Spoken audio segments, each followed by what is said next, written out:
All right, we now welcome on Walter Beede. Walter, thanks for coming on the show. Patrick, thank you very much for having me. I appreciate you taking the time to allow me to join you today. So I actually I faced your son actually in college. I played college baseball at Xavier. We went to a Okay. regional at Vanderbilt Ah, in that was one of his better 2014. games. Yeah, it was a night game, Friday night game. Yeah. He struck me out my first at bat.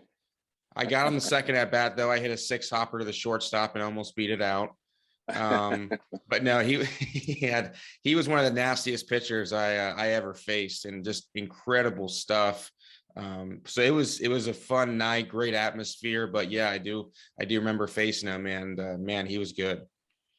Yeah, that was a great regional. Obviously, that was one of his better nights as a college student athlete. So as a dad, I was out in center field, literally out in center field, and watching that whole game. And if I remember correctly, it kind of got off to a late start due to weather. Yeah, it did. Um, So you were you? I so it, was playing left field. Were you one of those guys making fun of me for balding and left oh field? no, Okay.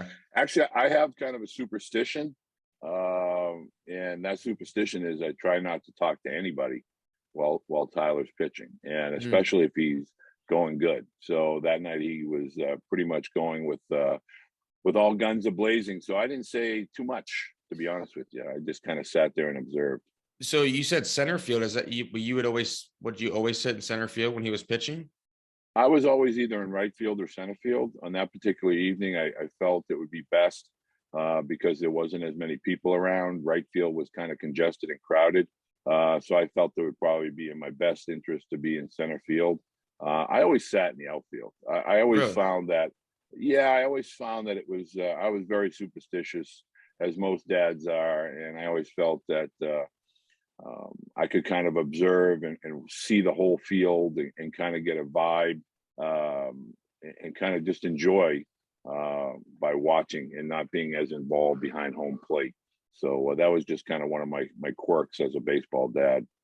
Well, it's interesting you say that because I wonder if that helped Tyler in the sense because he couldn't, probably see you, right? He's facing, the batter, and if you were sitting right behind home plate, he could potentially, I wonder if that's an issue where some players, they see their parents, making commotion or this or that after they do something right or wrong, and that affects them when they're on the Well, I mound. can tell you, I kind of learned when Tyler was a little leaguer. I've told this story before. Just a video had surfaced of me, and I could hear me talking, and so therefore I knew Tyler could hear me talking. I'm pretty sure our children can hear us if we're whispering. I mean, it's just kind of an innate thing that kids can kind of find where their parents are. So as he got older, I tried to be, left field line, right field line, center field if the ballparks allowed it, because I would have a tendency as a coach, to try and do some coaching. The coaching in me would kind of overtake the dad, and then you combine the two, and it really was not a good sounding situation. So while he was in college and in the minor leagues, I don't think I ever, maybe one game in Erie, and that didn't go too well. So therefore, even when I am going, if I make it my way to a big league game, I try to be up high or in the outfield to kind of be more of a spectator and less of a dad. Do you think this is something because I was with the Orioles this past year, and so our big league manager Brandon Hyde would go to his kids' games. He would just sit down the line and he wouldn't say literally one word the entire time. And yet you have all these other parents who are like nonstop talking during the game. And it's like, here is a big league manager not saying a single word and just watching his kids play. And it's just kind of like, I mean, do you think it provides any value at all if parents are trying to talk to their kids during the game? None, Yeah, I didn't. zero, zip, Yeah. nada, not a blessed thing. Um, and again, if I take myself back to Tyler at 12, and I really think, to be perfectly honest with you, I think it scarred Tyler. And it probably took me 5 to 6 years after that to really understand the magnitude and the weight of expectation. And so, as a parent, being involved in a game is never going to be a positive from the perspective of baseball is hard. It's extremely challenging, whether you're a fielder, a hitter, a position player. It's instinctual, and it's hard when you're in the midst and immersed in the flow of the game. And any distraction of any kind can take your mental part, your mental discipline, and break it down. And I think, we're always wondering, our children are trying to please us as parents. And if you combine that with the truly difficult elements of the game of baseball, I think if you sit out, you enjoy the ball game, you cheer when it's time to cheer, and you recognize that physical errors are going to happen, mental errors are going to teach, our teaching moment, and just allow the flow of the game to happen. And then after a game, the discussion should be more about having fun. Did you have fun? What did you learn? And just kind of keep it at whatever they want to discuss. But being actively involved in a ball game, from just trying to scream and yell, it's not a video game. There's nothing we can tell our children in the midst of a game. Let's get a hit, let's throw a strike, all this kind of stuff. It's not a video game, and it's out of our control. And so therefore, I always feel that it's best, to kind of sit and enjoy the journey, the game. It's part of the journey. And the more that you can kind of take that dynamic and recognize that I'm going to enjoy watching my son participate, and then worry less about the results, I think you'll have a better relationship with your son. I think you'll have a better understanding of the game, and the weight of expectation, and just kind of let things take their course. Practices are more, if you're out in the backyard playing catch, you can talk more about the intricacies, from a developmental standpoint. But in a game, that's not the time to coach. It's not the time to dissect. The game is about reaction and being instinctual. Practice time, you can kind of have more of a time with the dialogue as it pertains to things that you would do differently or like them to do differently. Yeah, I mean, from a hitting perspective, you have 1/10 of a second to make a decision if you're swinging or not at the pitch. And for me that night facing Tyler, it felt like even less than that because he was throwing like, geez, 97, 98. But my point being is if your focus is on anything except the baseball and hitting it, and your parents or, whatever it is, I mean, your chances of already success are so low. I mean, they're hurting you more than they're helping. And I think it's going to be good for parents to hear this and understand that they need to have the expectation when they go and watch their kid play that he is going to mess up and fail because it's designed in the game, right? Unless he goes 4 for 4 with 4 home runs every single game, or if he's a pitcher and strikes everyone out and always hits or throws a ball and it hits the guy he's throwing it to right in the chest. I mean, I've never seen a player do all that every single day. So they need, I think the expectation does need to be like, he's going to fail today. Like he's going to mess up today. Like, just like every other baseball player on planet Earth, no matter what level it's at. And I think it's going to make for a more, like you mentioned, a better relationship with their son. And it's going to, they're going to enjoy the game more themselves watching it too. Why do you think that there's so many parents out? Because I'm sure there's a lot of parents you have heard it doesn't help that, when they talk or say something during the game, but yet they continue to do it. Like, what is it, just a self-control issue?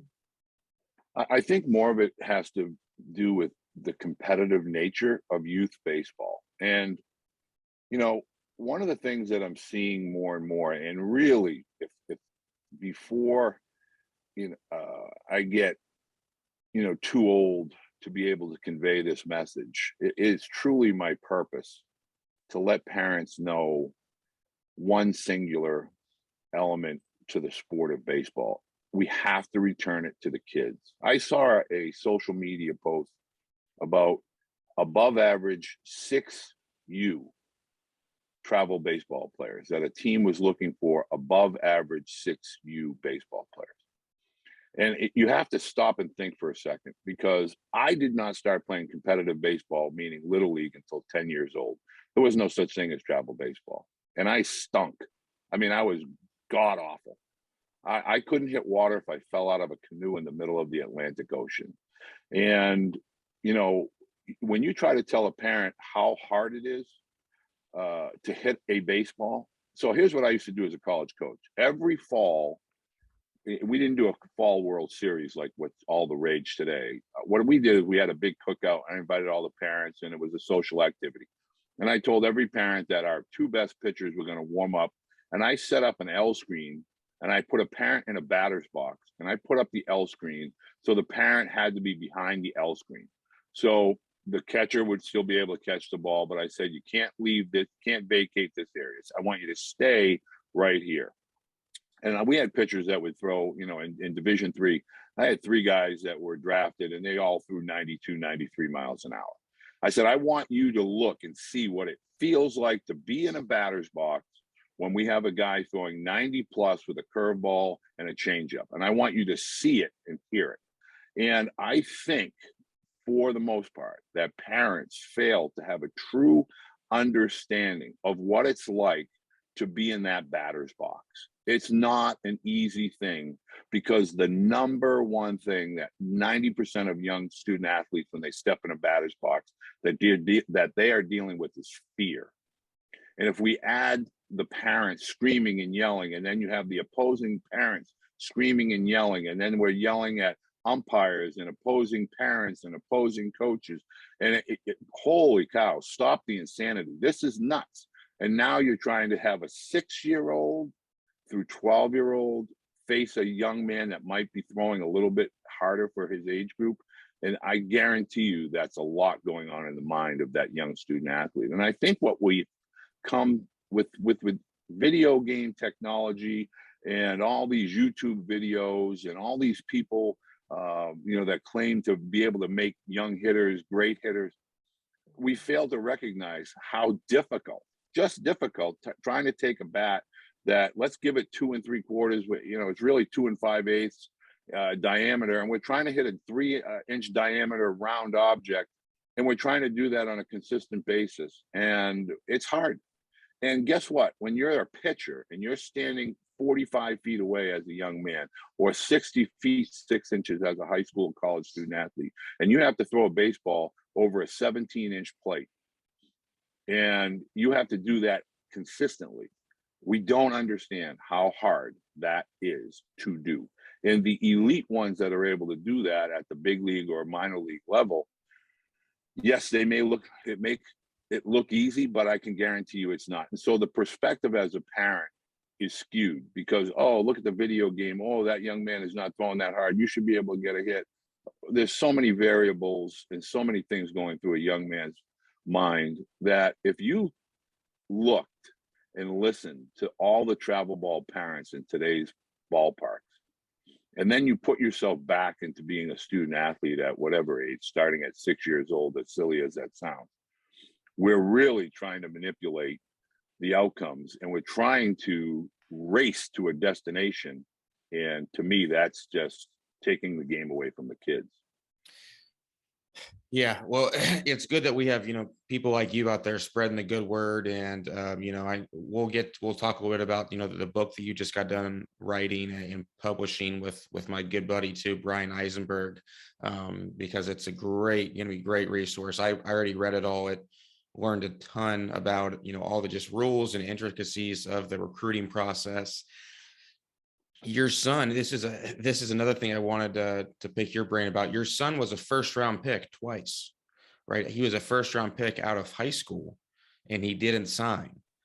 Why didn't he sign out of high school when, let's be honest, if you're a first round pick, you're going to be a millionaire.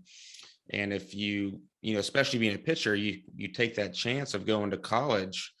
You could get hurt. I mean, there's a lot of different things that could happen. And I know even from an educational standpoint, there's other things that, they can put into, hey, if it doesn't work out and you sign at a high school, we'll make sure we can cover your education down the road too. So what was the thought process, like for Tyler when he was a first round pick out of high school? Well, when I was drafted out of high school, I had some, circumstances that were unique. My parents had passed away. I lived on my own. I had my own apartment as a junior in high school and senior in high school. And when I was given the opportunity to sign and get a check for $50,000, recognizing that first round picks back then in 1981 were getting 200,000, and so to me, $50,000 was life altering. And then I went on as I went through those 4 years of the college student ages of 18 to 22 and watched all my peers have the college experience and all that entailed. The ebbs, the flows, the ups and downs, the studying, the parties, the interactions, just being a college student. I had a different perspective. It's not something you can do when you're 27 or 30 or 35 and you have a family. And then you take somebody of Tim Corbin's, who he is as a man, as a mentor. So what is that worth? What are those 4 years worth? And I took abuse. My son was scorched on social media. I mean, that's scarring. I'm sure that he to this day still is scarred from some of the things that adults wrote. So it was not an easy decision. It wasn't a flippant, let's just go to college and we don't want to even think about the Blue Jays and the $3 million. And I think from the dynamic of, if you are as good as everyone is telling you, by going to college, you're going to be best served in your skill set development, and you're going to see what the highest levels of that college, college baseball can bring, which is the SEC. And if you're that good, we'll get another bite at that apple. You may not be a first round pick. Now, I give my son a lot of credit because I was the only dog in the group saying no. Every other person in his circle, including his advisor, was saying, you have to take, this amount of money. This will not happen again. So it really led to, I wanted him to understand the things that could potentially happen, meaning you could go there and you could stink. Then you would know, what your life needed to be above and beyond baseball. You could go there and be good and be drafted and reach the big leagues and you'd have a Vanderbilt degree. You could go there and be really good and potentially be a top, 2-round draft pick, get your money, have a degree, and go on and have a quality of life. And oh, by the way, you might win a national championship and be part of something that'll be forever. And fortunately for Tyler, I still believe that the weight of expectation and the need to prove people wrong probably set his development back a few years. But at the end of the day, if he goes to anywhere, in a business capacity, and they see on his resume, Lawrence Academy, which is a prestigious boarding school in Massachusetts, and Vanderbilt University, the first thing they're going to say is educated man. And oh, by the way, you were pretty good in baseball. And I think what we fail to recognize as parents is the vehicle and the platform of baseball is simply a trade-off. And we're going to trade athletic ability for academic excellence. And we're going to allow baseball to provide us with opportunities over and above money. And it takes guts. It takes really a mental toughness. And I would venture to say that it took Tyler until 2019, 5 years after he was drafted, to be able to put all of the social media expectations, the burdens of that come with being a first round draft pick. And he was able to finally put that all behind him. And I believe in my heart that that will serve him for another 10 years. It'll help him be a big leaguer for another 10 years. But we get lost in money, we get lost in status. And at the end of the day, we return back to the little leaguer. And it's a game. And I think too many parents get caught up with the destination and they fail to live in the now of the journey and allow the journey to take place. The destination is going to come for all of us, regardless of when it's going to happen. There comes an end of a line, and it becomes clear that we didn't recognize all the fun and all the excitement, the ups and the downs and the ebbs of the flow of the journey. So, for me, I think Tyler now is at a place where he was best served by going to Vanderbilt. And I think that will help him going forward. Yeah, I think the journey is the fun part, right? Of not just this baseball thing, but of life in general. That's the fun, like, the challenge, the journey, and all the obstacles along the way. He did go to a Vanderbilt, which is a big time Power 5 school, one of the, you could argue the best in the country. One of the things that I see all the time now is kids being recruited even earlier, right? Because Tyler's closer to my age. And so, nowadays, I don't know when Vanderbilt started recruiting them, but I see so many of these bigger schools recruiting kids 8th grade, 9th grade, and getting, before we did this podcast, I was on Perfect Games website looking up some different schools. And there was this one school that's already got 10 to 12 commits for the 2025 class as freshmen. That's absurd. How does it help a player, and what good does it do a player to commit as a freshman in high school? Because they really don't have any leverage, in a sense of, if they don't continue to perform, the school's just going to drop them and go somewhere else, and they can't bring in, 20 kids every year. What advice would you give to someone? Because I know your son was a top prospect, in high school too. Did you steer away from certain programs because they were prone to over recruiting? Absolutely. Some really prominent programs, and I think going back to Tyler specifically, Tyler didn't really make his decision until his junior year, going into the junior year at Lawrence Academy. And he really had the opportunity to commit to a few of his dream schools, much earlier. So to answer your question, zero, a big zero.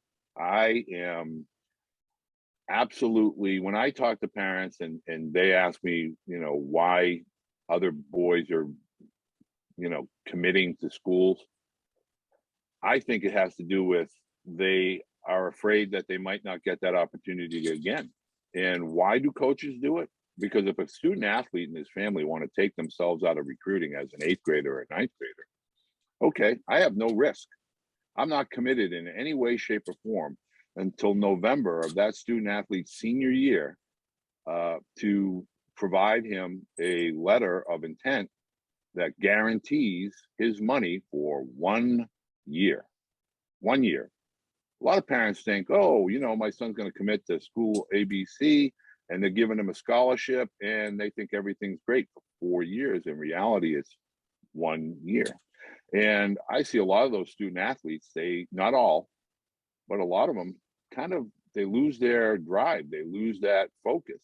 And what's in it for a college? Well, if a college says we're going to get you 50 cents on the dollar, and you want to take yourself out of recruiting, by all means, we'll take you. But right there, if you say 10 student athletes have committed to a college for 2025 class, I can promise you not all 10 will find their way to that school. And that's a fact. And when you try to understand what college recruiting, what it actually entails, meaning you have to be able to perform and you have to have a skill set that is going to be a now tool when you hit campus. Now, you know, at Xavier, you can't go to any college. I don't care, Division 1, 2, 3, JUCO, NAI, step foot on campus as a high school graduate, competing with men physically and mentally that are mature, and they are competing at their physical best, and you show up as an 18-year-old and your expectations are to play right away, that's probably the hardest thing to do. And when I talk to parents, I tell them the minute that they commit, regardless of the year, if you're not physically, mentally, academically preparing to step foot on that college campus on the fall of your son's freshman year, you're doing it all wrong. You're doing it all wrong. You better be physically ready to compete, meaning you better be in that weight room and have a discipline of being up early in the weight room, getting after it. I don't care if you're eighth grader, ninth grader. If you committed, you better start getting your body ready. Mentally, you better be ready for 18 hours a day. You better be ready for 18 hours a day in a classroom, in a weight room, on the field, in a cage, every single day that you're on campus. And guess what? You get 1 day off a week, 1 day. And on that day, that's a day off, wink, wink, you better be practicing. Because if you're not optionally working out, you're going to fail. You're going to be dropped. You're going to be falling behind. So there's zero to be gained, but yet we find student athletes that want to be able to say, I'm so proud and I'm grateful and I'm blessed and I'm committing to so-and-so university. The university did not commit to you. You committed to the university. The school is basically saying to you, hey, absolutely, you want to commit to us? We'd love to have you, as long as you progress at the rate that your skill sets currently show us. But if you don't progress and you don't get better and you don't maintain your place and your stature within your age group, sorry, no room at the end. And what the kids like to call, and my fiance doesn't think I know the word, you get ghosted and roasted in a heartbeat. And I had a young man last year at a SEC school, not Vanderbilt, and it was his summer before he was about to be a freshman. And the coach told him, we're going to honor your scholarship, but you're not going to play. You're not going to have a spot on our team. And sorry, but that's just the way it goes. We had too many seniors return, no room at the end. This was an elite pitcher. And he couldn't go to that school. Now what? Now where do I go? Now I have to find it's musical chairs. They have to find a spot. So to answer your question, it does no good. I tell every student athlete, if you're not going to wait until your junior or senior year, when you're physically mature, you're mentally mature, you have an idea logistically, geographically where you'd like to go to school, you have an idea academically, what you'd like to pursue, and athletically, you kind of have an idea where your skill sets will fit. If you're not going to wait till that means you don't trust yourself. And if you don't trust yourself in the 8th and 9th grade and you're picking a school because of the notoriety of the uniform, it's going to come back to haunt you for the rest of your career. It really is. So wait until you're physically, athletically, academically ready to make some decisions.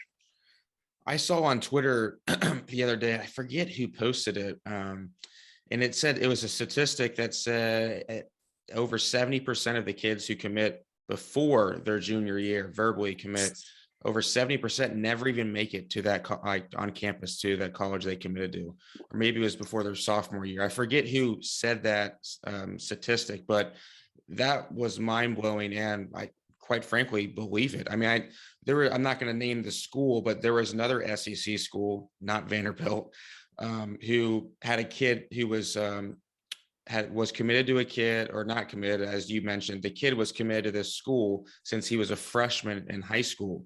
This past year, he graduated as a senior in high school, getting ready to go to that school, played summer ball, big time travel baseball program. this particular school went to go watch him play, and they called him up 2 weeks before he was supposed to move in to on campus and said, like, we think it's going to be best if you go somewhere else. You're not going to play here. And the kid had been committed and signed with this school for 4 years. And so it's like stories like that. It's like, man, I mean, there's it's just crazy. I mean, how cutthroat. And I like to hear, I like how he's talking about ghosting, how cutthroat it really is. I mean, this is a business to these coaches, and I understand it from their livelihood perspective. I get all that, but I still think at some point, it's kind of like, are you in this solely for your own livelihood, or are you also in it to help guide some of these kids too? Well, my number one goal always, I have baseball process. I've been doing college consulting for over 30 years. And I have parents that I've worked with, their sons never played travel baseball. Their sons didn't even start high school baseball, but yet their sons ended up playing college baseball. Their sons ended up playing Division I college baseball. Their sons ended up starting on Division I college baseball teams and played on the Cape. So I have like a background that I can legitimately tell parents, here's how this process really works. You want to know how it really works? College coaches at all levels have this term called roster manipulation. They're in it to win it. And if you're part of the crew that can sail that ship and win, you're welcome aboard. If you're not, sometimes you don't even get a life raft. Sometimes you just get tossed overboard. And those are some stone cold facts. And if you don't know what college recruiting really entails, and you're looking at this as a status symbol, as a family, being able to say, my son is committed to go to school X because the name on the front elicits, wow, you must be really good. You are headed for a bad ending. It's not going to be a soft landing. And that's a fact. And I get a lot of people on social media that always will say, well, you're selling dreams $1 at a time. No, I don't sell any dream. What I do and how I do is I work with factual information. They say that to you? Oh, I have parents all the time. Oh my goodness. I lived in Louisiana, and I'm not from Louisiana, and I'm not going to spend time telling you the stories, but when that's old school, they don't do travel ball down there. They just do high school and Legion. And guess what? The high school coach is the Legion coach. And if you don't play Legion, you don't play for me in the spring. So you don't have a lot of wiggle room. And here I come moving into town because my sons were going to schools down south. And I'm trying to tell parents, hey, listen, that's not the way the world really works. And I got roasted. And a couple of parents would always say, well, first guys through the wall going to get bloodied. Well, all the guys that I worked with, and you can look them up. Caleb Roper, he went to Tulane, and he was a center fielder in high school, told his mom and dad that he had no shot at being a center fielder in college, that he was going to be a pitcher. That was when he was in the 10th grade. And now he's a AAA pitcher with the White Sox, but he got a degree and was Friday starter at Tulane. Mason Coppins played at Jesuit, arguably the top team in the state, really prestigious high school in New Orleans. Probably played 40 innings of high school baseball, was a starting center fielder for 4 years at Northeastern University, went to an NCAA regional.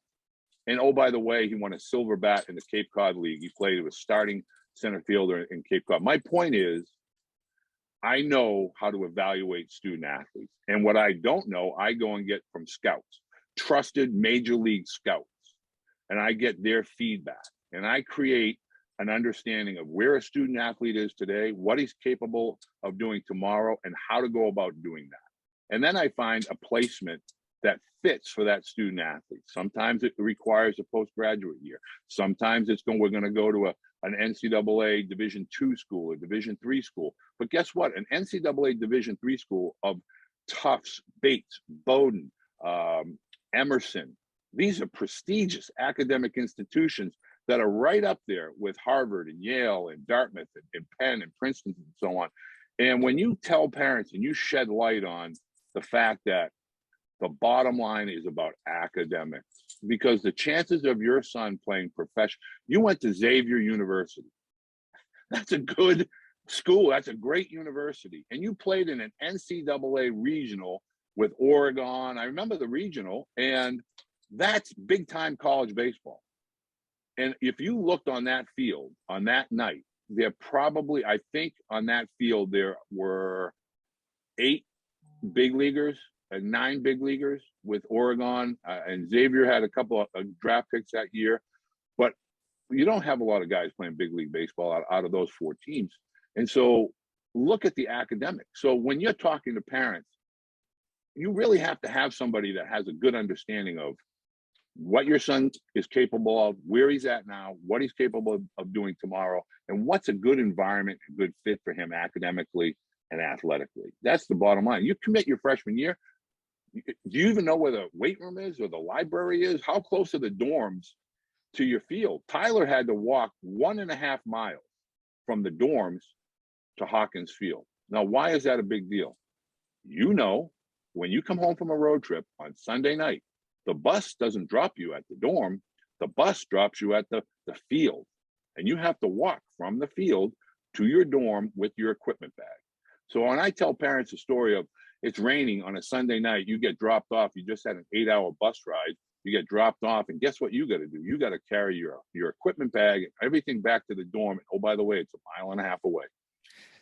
Those are the realities. So know your campus, know your layout, know your geographics, know your city that you're going to be going to.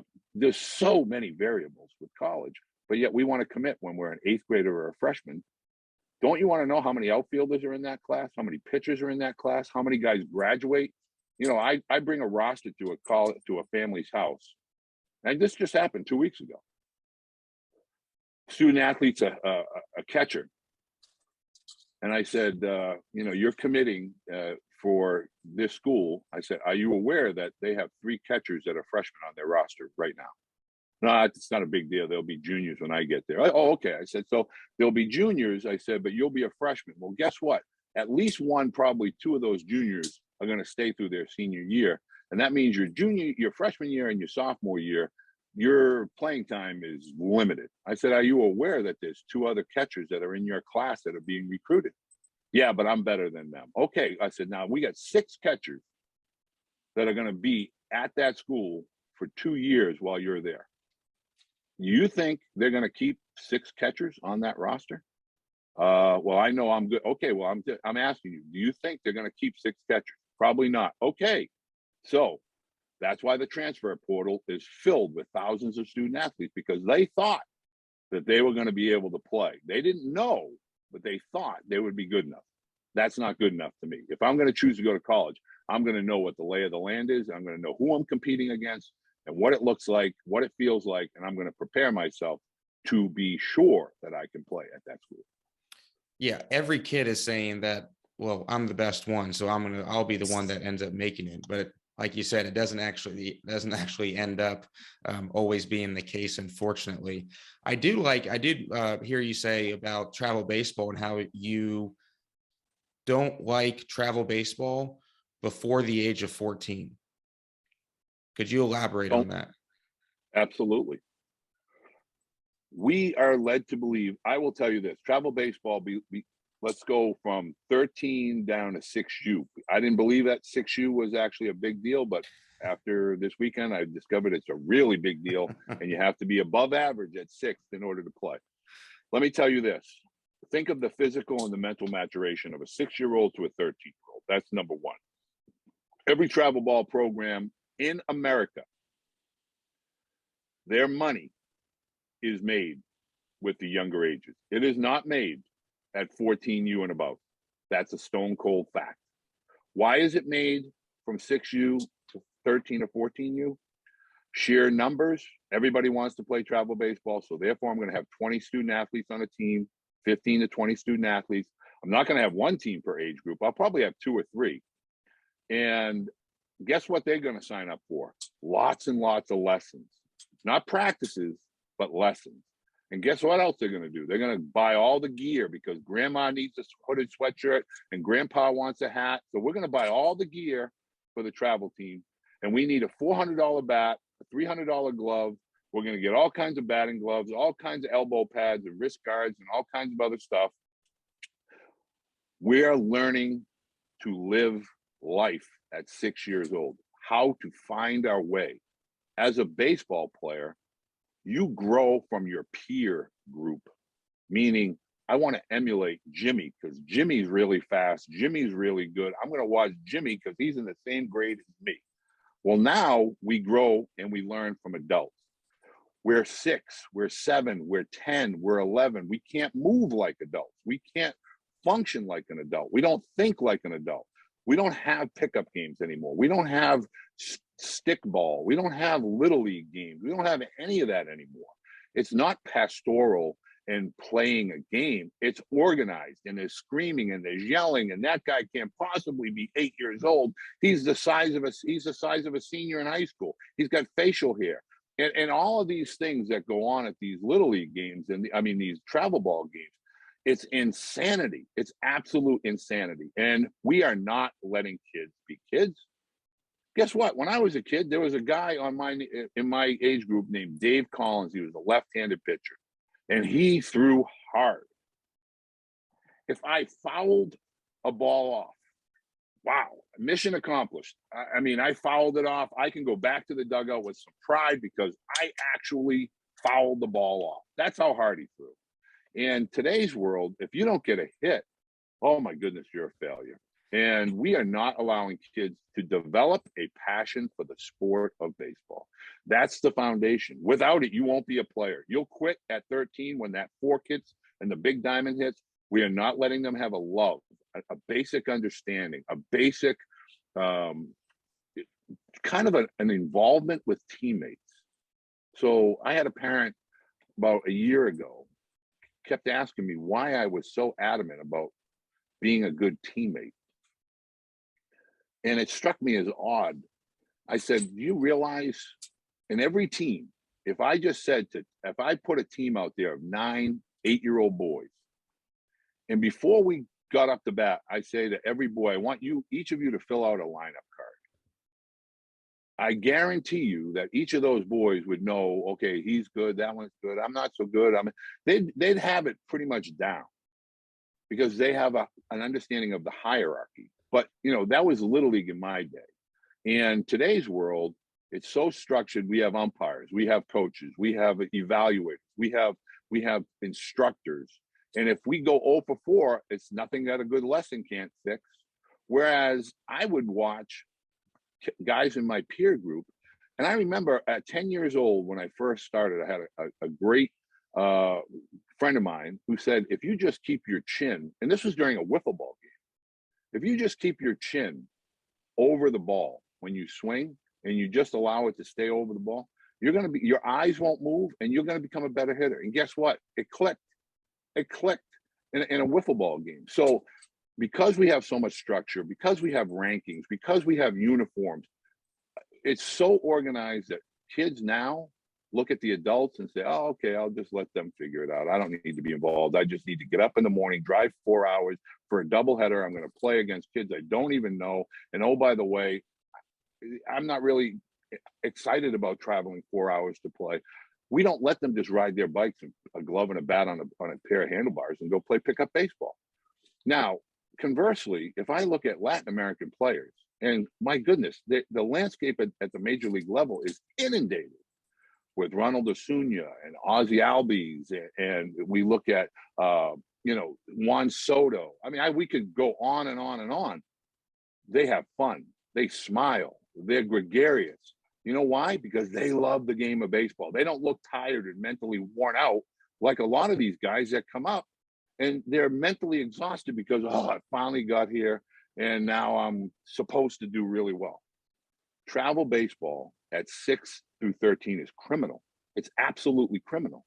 Now, I can say that as a dad, I never allowed my sons to play travel baseball until they were 14. And here's why. As a college coach, I went to some of these games and I started listening to the coaches. Just throw a strike.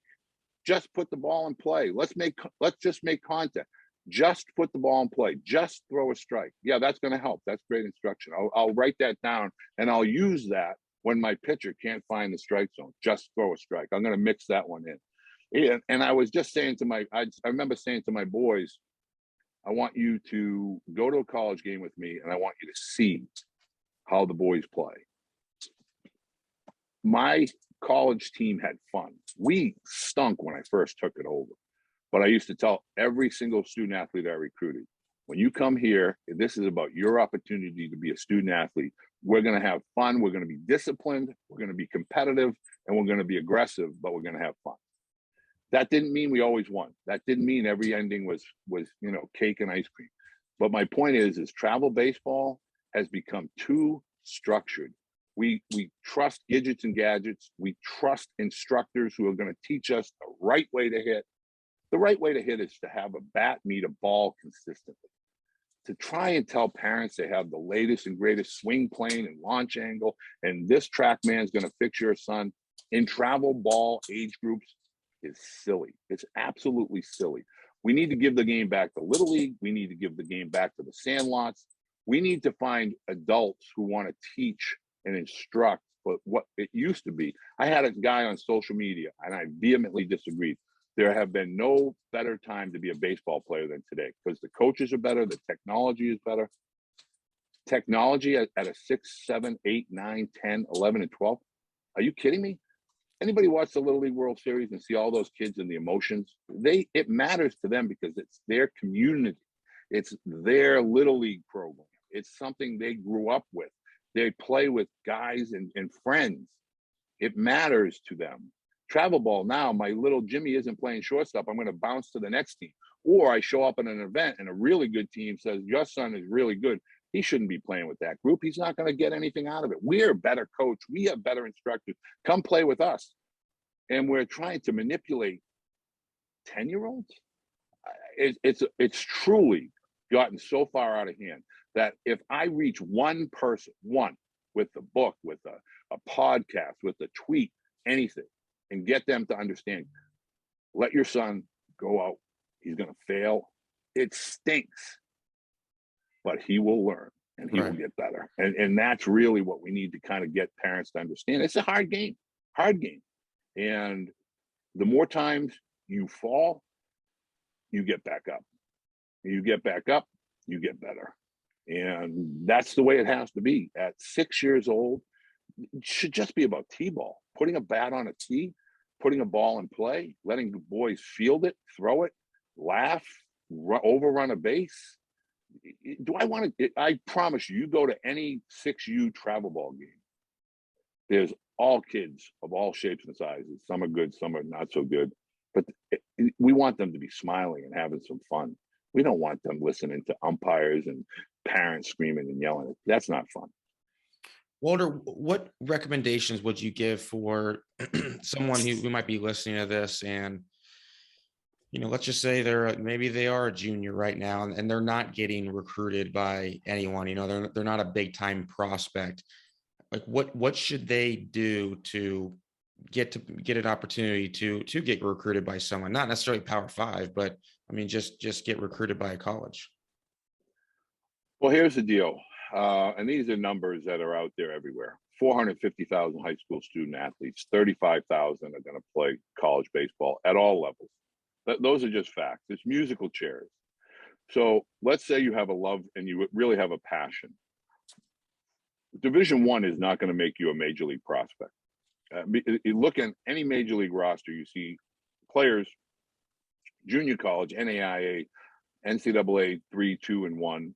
It's not the level of college baseball. It's playing baseball at a higher level and developing skill sets. If you're a junior in high school and you have a passion for the sport, first thing you need to do is have a true independent evaluation of who you are as a baseball player.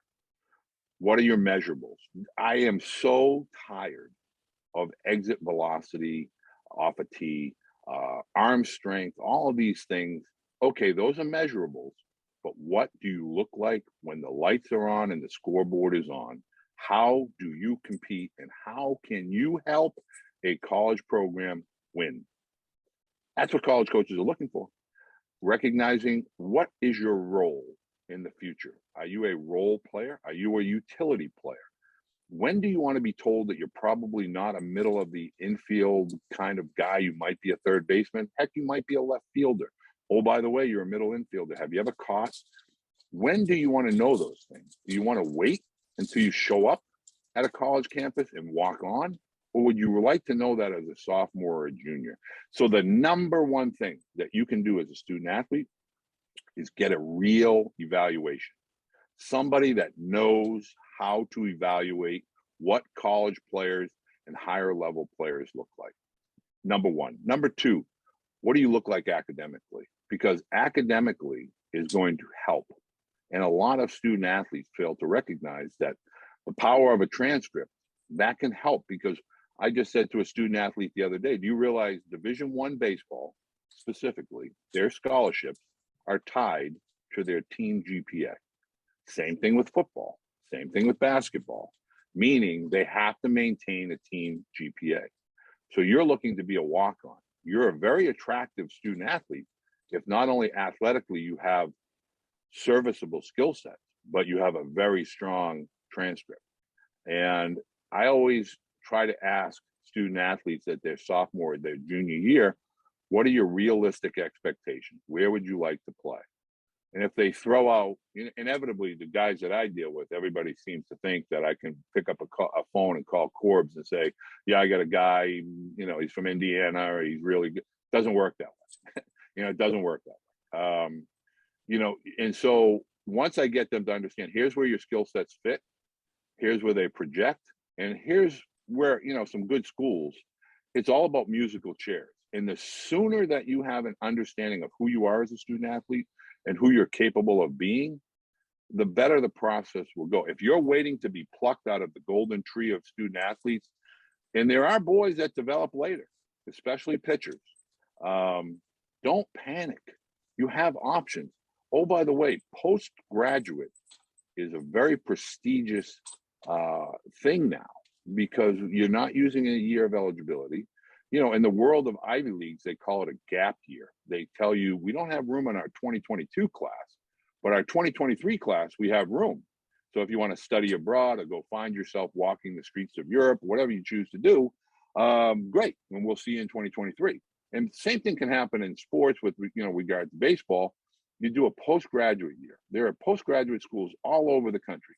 And no, that's not for the students that were bad people, which a lot of parents seem to think. It's really a prestigious, high academic opportunity. If I look at Phillips Andover, which happens to be in my backyard, or the Salisbury School, those are like the Harvard of post-grad schools. Parents from all over the world, not athletes, all over the world, try to get their sons and daughters into these schools. Yet when I bring it up to parents, oh, he's ready to play at the college level right now. And oh, okay. Have you gone to a practice yet? Have you gone and watched any of these teams practice? He's 145, 6'2", and he's not going to be ready at a college campus at 145. So don't panic. Have an evaluation. Put a plan together.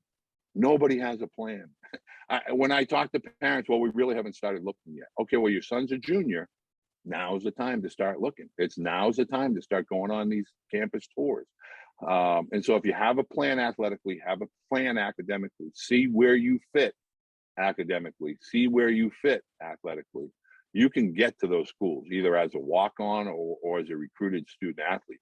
But you need somebody to bring an awareness to who you are and how you're able to help them. I do this all the time. In fact, I had a student athlete from Concord, New Hampshire. He had committed to a Division I school. That Division I school transitioned into Division III. He didn't want to play at the Division III level. And oh, by the way, it was July and he had just graduated in June. He had nowhere to go. He ended up at a very, very high level Division I school and was being recruited by 5 or more schools in July and got significant money. So my point is there's always room at the inn if you have the ability as far as baseball skill sets and academically. If you have those two things in order and you have patience we can find you opportunities. Yeah, focus on getting it done in the classroom and developing yourself as a baseball player. And, as you just said, patience too. And everything will work out the way it's supposed to. All you can do is work your hardest. And the last time I checked, worrying about offers didn't get you any offers. So I think that's something important to note too. Walter, this has been a lot of fun, man. I really appreciate it.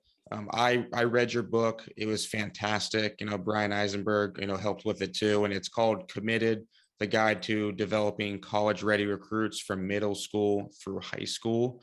I'm going to put that link in the show notes.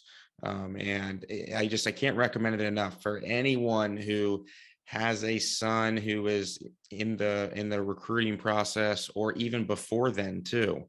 Probably best even before then, so you now know what the expectation is going to be once he does become of age.